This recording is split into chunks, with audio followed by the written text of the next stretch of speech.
जिस इशू पे मैं बात करना चाहता हूँ, आपने उस पर पहले एक पार्लियामानी कमेटी भी बनाई है जबरी मज़हब तब्दीली पे, मगर हमने उस पर बाकी मेंबरान ने, सेनेट के मेंबरान और कौमी असम्बली उस पर काम भी किया है, मगर अभी तक उसका नतीजा हमें नहीं मिला है। और सिंध में जो सबसे हमारी हिंदू बिरादरी से बड़ा मसला है, जो मसीहों से वहाँ पे मसला है, पहले हमारी कराची से आरजू जो 14 साल की बच्ची थी वो अभी तक नहीं मिली है। कविता ओट कंदकोट से अगवा हुई है, वो भी उसकी भी एज कम है, वो अभी तक नहीं मिली है।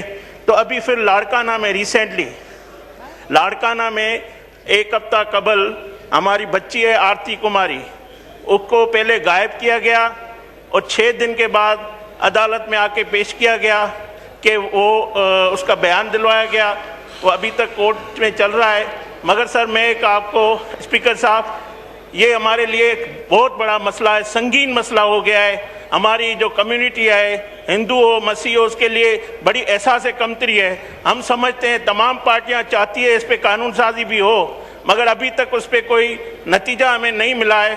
तो ये जो पुलिस का रवैया है, खुसूसन सिंध पुलिस जो उसमें अच्छे अफसरान भी है, मगर जो लाड़काना में अभी हुआ है, उस लड़की को गायब करके अचानक पेश किया गया, उसके वर्षा से उसको मिलने नहीं दिया जा रहा है, उसकी माँ बाप से मिलने नहीं दिया जा रहा है।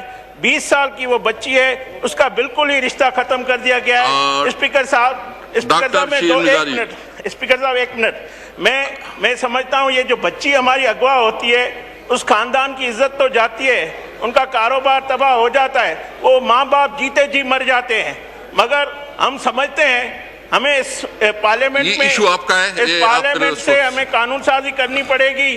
जो पुलिस की लापरवाही है, जो पुलिस हमारी इंसाफ नहीं देती है, जो जहाँ इंसाफ हमें नहीं मिलता है, तो हमारे जो कम्युनिटी है उसमें जो एहसास महरूमी पैदा हो रही है, तो उसको हम कैसे दूर किया जाए। तो स्पीकर साहब, आप इस ऐवान के कस्टोडियन हैं, आप हमें बताएं कि हम कहाँ जाएं। अदालत में हमें इंसाफ नहीं मिलता, पुलिस हमें इंसाफ नहीं देती। वहाँ लालचंद साहब प्लीज।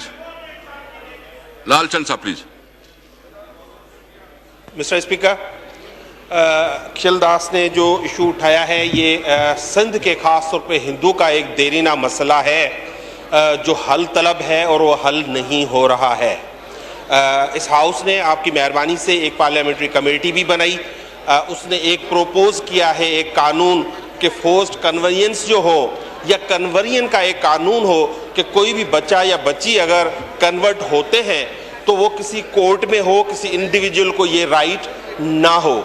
जब तक वो कानून बने तब तक सूरत हाल ये है कि हम असेंबली में बैठे हुए 10 MNAs, प्रोविंशियल असेंबली में बैठे हुए 10 MPAs, हम एक बच्ची जिसके लिए उनके माँ बाप कह रहे हैं आरती कि उसको किडनैप कर दिया गया है, वो पुलिस के पास तो है, लेकिन हम उनके पेरेंट्स की मुलाकात कराने से भी कासिर हैं, हम मुलाकात नहीं करवा सकते हैं।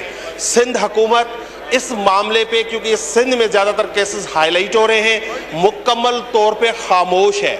मैं इस फ्लोर से अपील करता हूँ पाकिस्तान पीपल्स पार्टी को, बिलावल भुट्टो साहब को, कि देखें, आप क्लेम करते हैं कि माइनॉरिटी आपको वोट करती है। अगर माइनॉरिटी जिंदगी आपको वोट करती है तो उसका एक ही तो मसला है, बराए मेहरबानी उस पर एक क्लियर कट स्टेटमेंट आए, पॉलिसी स्टेटमेंट आना चाहिए सिंध हुकूमत की तरफ से। और ये फोर्स्ड कन्वर्जेंस के मामले में जो 2-4 लोग जो हैं जो इस पे ज़्यादातर जो करते हैं इसमें इन्वॉल्वमेंट, उनके खिलाफ कानूनी एक्शन लिया जाए और उनको हिंदू कम्युनिटी के बच्चों को तहफ़्फ़ुज़ फराहम किया जाए। बहुत बहुत शुक्रिया।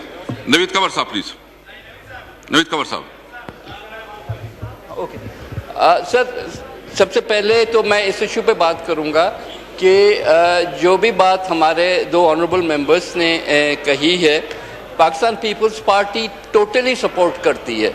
We are against post conversion and we are willing to do everything possible in order to stop this heinous crime. It's not a practice, it's a crime. तो उसके लिए अगर लेजिस्लेशन ड्राफ्ट हुई है, चाहे वो फेडरल लेवल पे हो चाहे वो प्रोविंशियल लेवल पे हो, हम उसको फुली सपोर्ट करेंगे।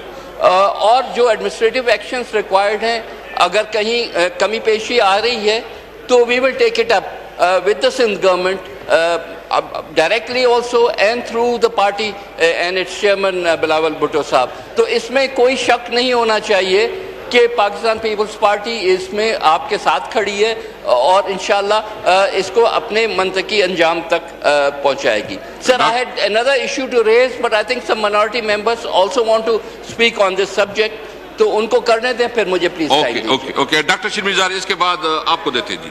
Doctor Shirmizari please. Doctor Shirmizari. Speaker साहब, बिल्कुल एक बहुत अहम इशू है ये फोर्स्ड कन्वर्जन का। हमारी एक वो पार्लिमानी कमेटी बनी थी और हमारी मिनिस्ट्री ने उनकी रिक्वेस्ट पे जो इस इलाके में बाकी ममालिक में फोर्स कन्वर्जन के कवानीन है वो हमने स्टडी किए, उनको दिया और हमने एक बिल बना के उस कमेटी को दे दिया अगेंस्ट फोर्स कन्वर्जन्स। वो बिल पे डिबेट होना था, गालबन वो कमेटी क्योंकि सेनेट के इलेक्शंस के बाद उसमें कोई तब्दीली आएगी, बट हमारा बिल है और रिलीजियस अफेयर्स मिनिस्ट्री ने कहा था कि ये उनकी डोमेन है तो वो डील करेंगे। हमने अपना बिल उनको भी दे दिया, पार्लिमानी कमेटी को भी दे दिया अगेंस्ट फोर्स कन्वर्जन्स, बिकॉज ये बहुत एक ह्यूमन राइट्स का बहुत बड़ा इशू है हमारे मुल्क में। रमेश लाल प्लीज, रमेश लाल साहब प्लीज। थैंक यू जनाब स्पीकर साहब। जैसे मेरे भाई खियलदास ने और लालचंद ने जो बात की वो बराबर ऐसे होता है, पर हमारे चेयरमैन बिलावल भुट्टो जरदारी साहब और कोर चेयरमैन आसिफ अली जरदारी साहब और अदी फराल टारपुर साहब ने नोटिस लिया इसका, लारकाना की लड़की का। मैं खुद उधर गया और उसके नती में जिस ऑफिसरान ने कोताही की थी एसएसपी, वो हटाया गया उधर से, क्योंकि अभी भी उनकी पूरी 7 दिन पे रिमांड पे है लड़की, दारुल अमान में है। उसमें उसके मदर और फादर को मुलाकात कराई गई है और जैसे अभी अदालत में केस चल रहा है और ख़ास करके मैं जो भी वाक़या होता है उसका चेयरमैन बिलावल भुट्टो जरदारी साहब हो और सिंध हुकूमत हो उसका नोटिस लेते, कानूनी कार्रवाई भी उनके ऊपर हो रही है। अभी वो लड़का जेल में है, अभी 7 दिन पे रिमांड पे जो होगा फैसला हम उसको कबूल करेंगे। और ख़ास के कहीं भी कोताही, ये पहली मर्तबा है जो एसएसपी को हटाया गया, उसने कोताही की थी। थैंक यू जनाब स्पीकर साहब। जी thank you. Doctor Darshan, doctor Darshan please. शुक्रिया स्पीकर साहब। ये जो हमारे भाई ने बात की थी रमेश लाल ने, ये बात ये है कि ये सिर्फ एक जगह का मसला नहीं है फोर्स कन्वर्जन का। आप देखें अभी तक वहाँ पे कोई डॉक्यूमेंट्स पेश नहीं किया गया आरती के सिलसिले में। वो बच्ची घर से अगवा हुई, 5 दिन तक पता ही नहीं चला। एसपी से बात हुई, आईजी से बात हुई, लेकिन कहीं से भी कोई पता नहीं चल रहा था। जब वो वापस आई, आप जुल्म ये देखें कि जो रखवाली करते वो भी, जो पुलिस है वहाँ की, वो भी हमसे कोऑपरेशन नहीं कर रही थी। जब वो वापस आई तो रिश्तेदारों से मिलने नहीं दिया गया, सीधा कोर्ट में जाके उनको पहुंचा दिया। चले वो भी ठीक है, लेकिन वहाँ पे कुछ तो होना चाहिए उसके पास। कोई अगर खुशी से मुस्लिम होता है हमें कोई एतराज़ नहीं है, लेकिन ज़बरदस्ती तो नहीं होना चाहिए। उनके पास कोई डॉक्यूमेंट्स नहीं था, कोई बात नहीं थी। 2 दिन फिर दारुल अमान भेज दिया गया, लेकिन उसके बाद फिर 5 दिन का। और बात यहाँ पे ख़त्म नहीं होती स्पीकर साहब, सिंध में तो बहुत सी ज्यादती हो रही है। उसके पहले मैं एक आपको बताऊं, वहाँ पे एक हमारा मंदिर है, वहाँ पे हालानी शरीफ, हालानी में, वहाँ पे जो घर है वो मंदिर के अंदर है। वहाँ पे एक चौकी लगी हुई है और चौकी का एक सिपाही वहाँ से एक लड़की को लेके जाता है और कहते हैं कि ये तो खुशी से मुसलमान होगी। जब चौकीदार चोरी करेगा तो रखवाली कौन करेगा? बात ये भी नहीं है, मर्डर भी हो रहे हैं वहाँ पे हमारे यहाँ रोड़ी के करीब इलाका सालेपट के नज़दीक वहाँ पे एक सहाफ़ी था अजय लालवानी, उनका भी मर्डर हो गया। वहाँ पे बहुत से एहतजाज हुए, लेकिन कहीं पे भी कुछ नहीं हो रहा। मैं आपसे ये रिक्वेस्ट करता हूँ, खुदारा ये चीज़ें, मैं सिर्फ ये भी पूछता हूँ आपसे, आपके केपीके में क्यों नहीं होता? वहाँ तो दूर दराज इलाके हैं, पहाड़ी इलाके, बलूचिस्तान में क्यों नहीं होता? वहाँ भी पहाड़ी इलाके, लेकिन ये सिंध और पंजाब में क्यों हो रहा है? यहाँ पे मेरी आपसे रिक्वेस्ट है, ये ऐसा कानून बनाया जाए जो ये ज्यादती हो और ये इंडिपेंडेंट इंक्वायरी हो, जो ज्यादती हो जो भी करे उसके साथ जो ऐसा सलूक किया जाए, ताकि, क्योंकि ये तो मुल्क की बदनामी है।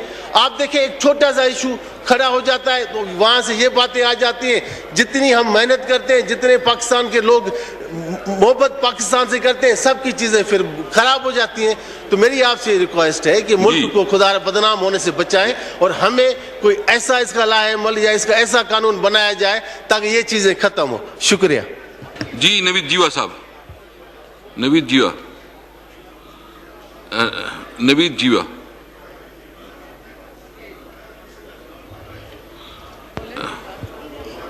शुक्रिया जनाब स्पीकर। मेरे मुअज़्ज़ज़